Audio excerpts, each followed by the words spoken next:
Nous sommes là aujourd'hui tout simplement parce que avec certains amis à Paris et certains du Cameroun, on a depuis un moment imaginé un concept pour le Cameroun. Donc aujourd'hui nous sommes là pour présenter un nouveau concept au Cameroun, aux Camerounais.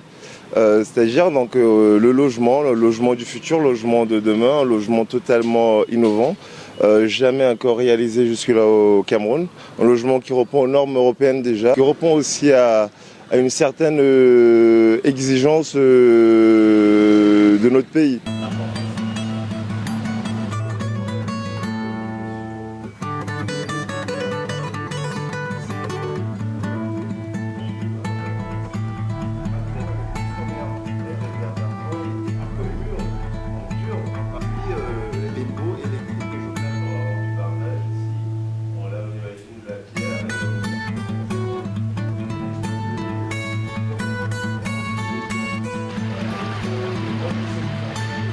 D'abord que tu finisses, quelqu'un a une question, il a dit, et à la fin maintenant, on va... Le type de bâtiment.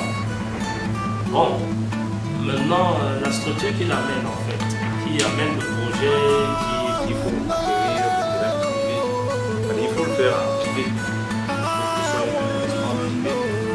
Je ne veux pas parler de la salle, mais c'est de la société publique. Le concept aujourd'hui, c'est de retracer totalement le PLU de notre pays. C'est-à-dire, en fait, un truc simple. Aujourd'hui, sur Douala, on voit, c'est une très grande métropole, mais on constate une chose lorsqu'on prend la route, c'est que tout est fait en désordre. Donc les gens construisent n'importe comment, on a des grandes maisons, des grandes bâtisses, à côté on a des bidonvilles, donc on a tout est en désordre.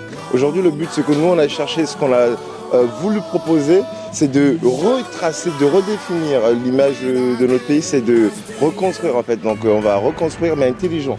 Donc on va reconstruire des logements qui sont plus ou moins donc adaptés, déjà choisis par tous, définis par les collectivités, imposés par le cadastre, par les architectes du Cameroun aussi, parce que ce sont eux aujourd'hui qui vont redonner cette image du Cameroun, de manière à ce que les choses ne soient plus faites en désordre, les choses soient faites dans l'ordre et de manière un peu plus cinétique. C'est un projet novateur qui est déjà par ailleurs développé par d'autres opérateurs locaux.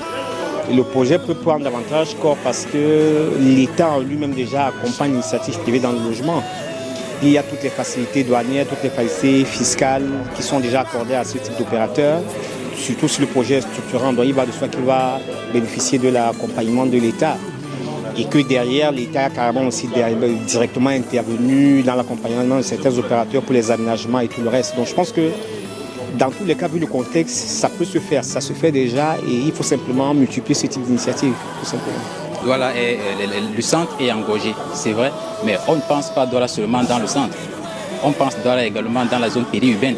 On peut porter le projet dans ce qu'on peut appeler les banlieues, dans les zones voisines au centre de la ville de Douala. Donc on peut créer des nouveaux quartiers avec le concept qui vient avec, parce que c'est un concept c'est nouveau, selon lui c'est un concept qui est nouveau. On peut donc créer des nouveaux quartiers et puis faire vivre ce projet tel qu'il a pensé dans ces nouveaux quartiers. Et également une autre chose, c'est pas parce qu'on dit que le centre-ville est engorgé. Non, le centre-ville peut être engorgé, mais on ne procède pas à des opérations de restructuration. Il est juste question maintenant qu'il se rapproche de l'administration, qu'on lui explique comment est-ce que se passe une opération de restructuration.